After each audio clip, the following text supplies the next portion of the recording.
बिस्मिल्लाहिर्रहमानिर्रहीम। आज का जो हमारा टॉपिक है वो है लॉन्ग क्वेश्चन पार्ट 2, जो कि exercise 1.6 business mathematics Icom part 1 वालों के लिए हम जो है वो इस वीडियो को अपडेट कर रहे हैं आपके। आइए क्वेश्चन स्टार्ट करते हैं। पिछला जो पार्ट 1 था उसमें आपको 5 क्वेश्चन जो थे वो गाइड किए गए थे। अब यहाँ पर आपको नेक्स्ट जो 5 क्वेश्चन हैं इनकी गाइडलाइन देंगे हम। तो इसके लिए अगर तो कोई पहली बार ये वीडियो देख रहा है जिसने क्लिक ही इसी के ऊपर किया है, तो उसको ये लगेगा कि हम सॉल्व नहीं करा रहे, हालांकि इनका सोल्यूशन हम ऑलरेडी पहले करवा चुके हैं डिफरेंट एग्जांपल्स के साथ। वी एक्सपेक्ट कि यू शुड डू दैट।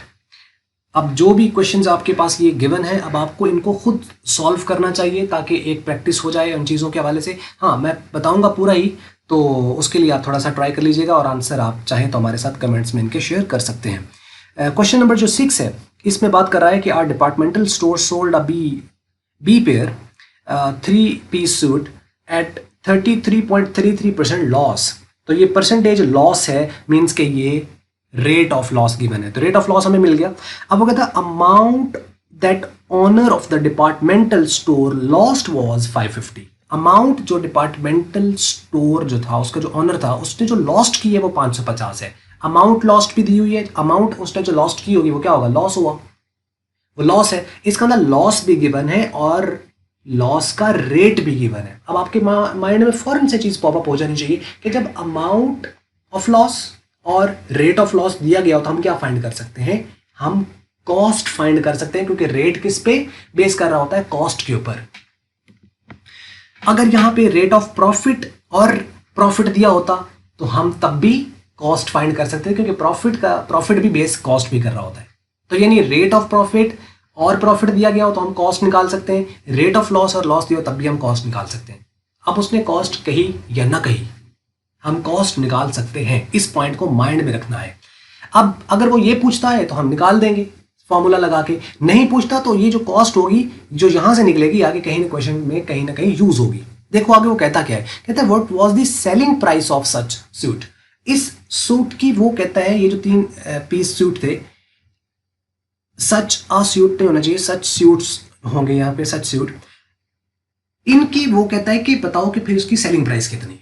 अब देखो कि सेलिंग प्राइस हम कैसे फाइंड, अब आप ये सोचते रहे ना कि सेलिंग प्राइस कैसे फाइंड होगी, यहाँ पे कैसे फाइंड होगी, S = C × 1 + R, S = C × 1 - R। अब अगर हम चले जी माइनस वाला लगा भी लेते हैं तो इसमें हमारे पास अब कॉस्ट नहीं है, कॉस्ट भी नहीं है, सेल भी नहीं है, तो इससे तो नहीं सॉल्व होगा। अगर हम इसी पे फंसे रहे, इसी पे सोचते रहे कि ये तो कॉस्ट नहीं है, कॉस्ट नहीं है, कैसे करें, और हम कुछ और सोच भी नहीं रहे, तो क्वेश्चन सॉल्व भी नहीं होगा। अब आपको क्या करना है, आपको देखना है कि यार एक चीज है जो नहीं है, पहले उसको फाइंड करते हैं। और वो मैंने शुरू में कहा कि पॉपअप कर जाएगा, आपके माइंड में एक चीज पॉपअप कर जाएगी, और वो क्या है, कॉस्ट। तो जब आपके माइंड में ये आ जाएगा कि हम कॉस्ट फाइंड कर सकते हैं, तो पहले कॉस्ट को फाइंड कर लो। जब आप कॉस्ट फाइंड कर लोगे यहां से तो कॉस्ट आ गई और रेट ऑलरेडी है, कब उसी फॉर्मूला से S = C × 1 - R से सेल आ जाएगी। अब सवाल है कि कॉस्ट फाइंड कैसे करें, तो वो तो बिल्कुल बेसिक क्वेश्चन है। आपको पता है ना कि जो रेट ऑफ लॉस होता है वो कैसे निकालते हैं, loss divide by cost multiply 100 होता है। हाँ, अगर इधर परसेंटेज है, यानी जो कि परसेंटेज है, तो फिर आपने 100 नहीं लिखना। मीन आप कह सकते हैं कि rate percentage = loss by cost, यानी L/C। आपने बेसिक लेक्चर देखे तो आपको पता होगा। अब यहाँ पे देखिए लॉस भी है और रेट ऑफ लॉस भी है, तो रेट ऑफ लॉस कितना है, 33.33%। इसको आप 100 पे करेंगे डिवाइड तो आ जाएगा 0.3333, इस तरह करके, ठीक है। तो अब दूसरी तरफ आपके पास लॉस भी है, तो लॉस उस तरफ ऊपर जो आपके पास अमाउंट आ रहा है उसको निकालना है। कॉस्ट जो नीचे डिवाइड है ये उस तरफ चली जाएगी, नीचे डिवाइड उधर मल्टीप्लाई, और जो रेट मल्टीप्लाई हो रहा है जो कि 0.3333 है वो इधर आके डिवाइड हो जाएगा। यानी आसान करें तो 550 को आप डिवाइड कर दोगे 0.333 पर, तो ये आपकी कॉस्ट आ जाएगी। जब कॉस्ट आ जाएगी तो आप S = C × 1 - R वाला फॉर्मूला लगाओ और उसके तहत इसको कर लो। तो क्लियर हो गया यहाँ पे। अब नेक्स्ट चलते हैं, वो बात करता है कि a furniture dealer sold a second hand sofa set for the ₹3000। Furniture dealer है और उसने sofa set second hand sale करे या फर्स्ट हैंड सेल करे, नया करे, व्हाटसोएवर, सेल है। तो हमें पता चला कि ये 3000 सेल है, सेल मिल गई एट 2.5% मार्कअप। मार्कअप क्या होता है, रेट ऑफ प्रॉफिट। अच्छा, अब सेल भी है, रेट भी है।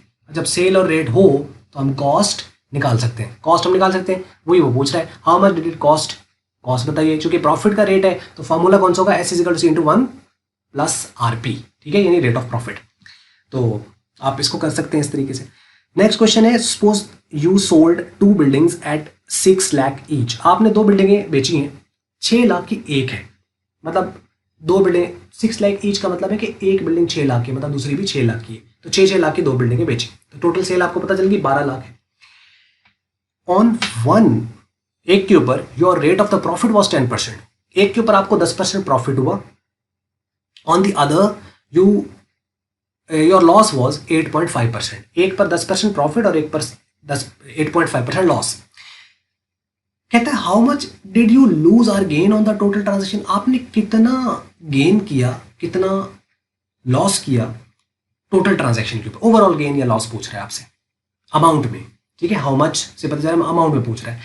अब हम इसको कैसे करें, देखो इसको 2 तरीकों से सॉल्व किया जा सकता है, एक जो किताब वाले ने सॉल्व किया है, जो कि तरीकाकार इनफैक्ट सही नहीं है, लेकिन उसने चूंकि किया है तो आप उसी तरीके से इसको करके आंसर ले सकते हैं। क्या उसने क्या किया है, उसने इसको मार्जिन मेथड से किया है। मार्जिन मेथड क्या होता है, मार्जिन मेथड होता है कि जब आपका प्रॉफिट या लॉस सेल पर बेस कर रहा हो तो उस वक्त हम उसे कहते हैं मार्जिन, यानी हम प्रॉफिट कैसे निकालते हैं, profit is equal to cost multiply profit rate, और लॉस कैसे निकालते हैं, कॉस्ट मल्टीप्लाई रेट का लॉस, लॉस का रेट, उसको हम मल्टीप्लाई करते हैं। अब यहां पर क्या हुआ कि उसने बेस उसको किया है सेल के ऊपर, तो जब वो सेल पर बेस करेगा तो इसका मतलब ये है कि वो मार्जिन है। अब उसने इस मेथड से मार्जिन पर बेस करके क्वेश्चन को सॉल्व किया है, मतलब सीधा सीधा अगर अब आंसर इस बेस पर लिया हुआ है तो हमें क्या करना है, इस क्योंकि 10% प्रॉफिट है तो हम सेल का 10% ले लेंगे तो 60,000 आ जाएगा, और दूसरी भी सेल यही है उसको हम 8.5% लेंगे तो वो आप कंप्यूट कर लीजिएगा कितना आता है,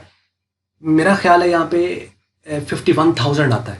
अब एक पे प्रॉफिट है 60,000 और लॉस है 51,000, तो इन दोनों का डिफरेंस ले लो, तो प्रॉफिट चूंकि ज़्यादा है 9,000 रुपया, तो ओवरऑल उसको गेन हो रहा है 9,000 रुपये का, सीधा क्वेश्चन यहाँ पे सॉल्व हो जाता है। लेकिन ये तरीका इसका सही नहीं है, तरीका इसलिए सही नहीं है क्योंकि प्रॉफिट और लॉस नॉर्मली एक कॉस्ट पे बेस करता है, अनलेस कि वो आपको मेंशन करे कि सेल पर प्रॉफिट जो है वो बेस कर रहा है, तो हम इस तरह करेंगे। हमें करना ये चाहिए कि हम 2 सेल हैं, एक S1 है और एक S2 है, S1 भी 6 लाख है, S2 भी सेल 6 लाख है। अब हम एक तो सेल लें और ये प्रॉफिट लें, यहां से एक कॉस्ट निकाल लें, दूसरी फिर आप ये सेल लें और ये वाला रेट ऑफ लॉस लें, और इसमें लॉस का फार्मूला यूज करके यहां से हम एक और कॉस्ट निकाल लें, 2 कॉस्ट आ जाएंगी। अब दोनों कॉस्ट को भी ऐड कर दो और दोनों सेल को भी ऐड कर दो, सेल ऐड होंगी तो 12 लाख बन जाएगी, कॉस्ट ऐड करोगे तो वो भी आ जाएगा। अब आपने इन दोनों को करना है कंपेयर, आपने देखना है कि टोटल सेल ज्यादा है या टोटल कॉस्ट ज्यादा है। अगर आपकी टोटल सेल ज्यादा आ रही है तो फिर आप प्रॉफिट वाला फार्मूला नेक्स्ट यूज करोगे, अगर टोटल कॉस्ट ज्यादा आ रही है तो फिर लॉस वाला फार्मूला यूज करोगे। इस मेथड से अगर आपने किया तो आपकी कॉस्ट आ रही होगी ज्यादा, इसका मतलब अब आप फार्मूला यूज करोगे S is equal to C into 1 minus RL, ये वाला, ठीक है, यानी लॉस का फॉर्मूला जो हम यूज करेंगे। अब इसकी बेस पर अब आपको करना क्या है, अब आप टोटल सेल लिखिए, टोटल कॉस्ट लिखिए, 1 माइनस R को R रहने दीजिए, इधर जाके वो डिवाइड हो जाएगा, यहां से आप रेट निकाल लीजिए। मेरा ख्याल है ये 0.099 समथिंग ऐसा कुछ आंसर जो है ना इसका आएगा, आप चेक कर लीजिएगा, इस तरीके से भी करके देखिए और किताब वाले जिस तरीके से किए उससे भी कर लीजिए। हाँ, अब आपको इसमें से सवाल आता है कि अब पेपर में तो हम करें कैसे, पहली बात तो ये कि इस तरह का पेपर में आएगा नहीं, ठीक है। अब अगर आता है तो सही मेथड यही सेकंड वाला है जो मैंने बाद में बताया, इसी से आपको करना है।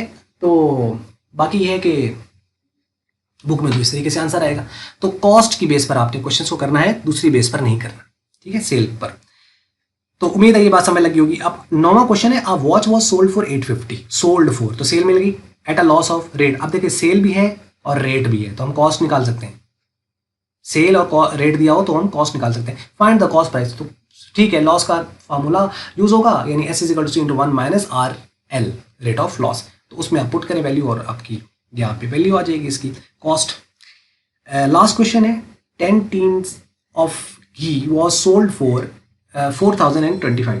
देखो 10 टीन ऑफ घी है और सेल किया गया है उसको 4,025 रुपए का, सेल आ गई, सेल मिल गई, वो अलग बात है कि 10 टीन की सेल है, ठीक है।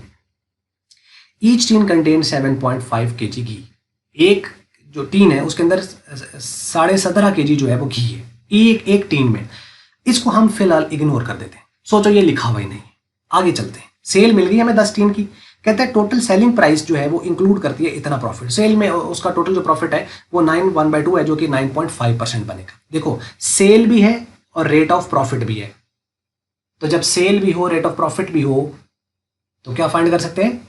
कॉस्ट। तो हम क्या कर लेंगे, यही रेट यूज करो, यही सेल यूज करो और आप कॉस्ट यहां से निकाल लो। लेकिन फॉर्मूला कौन सा यूज होगा? प्रॉफिट वाला, क्योंकि प्रॉफिट का रेट है। S = C × 1 + RP। ठीक है, यहां से आपने इसकी रेट पुट कर देंगे 9.5 और सेल पुट कर देंगे 4025, तो यहां से आपकी कॉस्ट निकल आएगी। कॉस्ट आपकी फाइंड हो गई। बस ये जो कॉस्ट आएगी ना, अब आपने इसकी देखना है कि ये तो जो कॉस्ट आएगी ये तो 10 की आएगी, क्योंकि अगर सेल 10 की है तो कॉस्ट भी 10 की आएगी ना। अब देखो उसने ये नहीं कहा कि उसकी कॉस्ट, उसने कहा calculate unit cost. Unit cost का क्या मतलब है कि 1 kg की कॉस्ट बताओ, 1 kg की कॉस्ट कितनी है, यूनिट तभी बनेगा ना। अब देखो ये जो कॉस्ट आएगी ना यहां से वो है 10 टीन की। अब उस कॉस्ट को 10 पे डिवाइड कर दोगे, जब आप 10 पे करोगे डिवाइड तो 1 टीन की कॉस्ट आ जाएगी। अब जब 1 टीन की कॉस्ट आ गई, अब उसको 17.5 पे डिवाइड कर दो, क्योंकि 1 टीन में 17.5 kg है। तो आप 17.5 पे आप डिवाइड करोगे तो आपको 1 kg की कॉस्ट मिल जाएगी। आंसर मुझे जरूर बताइएगा किस तरीके से आपके आंसर्स आ रहे हैं या नहीं। तो बस यही इसका तरीकाकार था और यहाँ पर हमारे क्वेश्चंस हुए एंड। अब अगर आपका मजीद कोई क्वेश्चन हो इसके वाले से तो आप हमें कमेंट्स में लिखिएगा, हम कोशिश करेंगे साथ साथ आपको अपडेट करने की। बस ये थी वीडियो। अगर आपको मल्टीपीडिया की ये वीडियो अच्छी लगी इसको आप लाइक कर ले, शेयर कर ले दूसरों के साथ। अगर आपको वीडियो अच्छी नहीं लगी इसको आप कर दें डिसलाइक। और वीडियो देखने का बहुत शुक्रिया।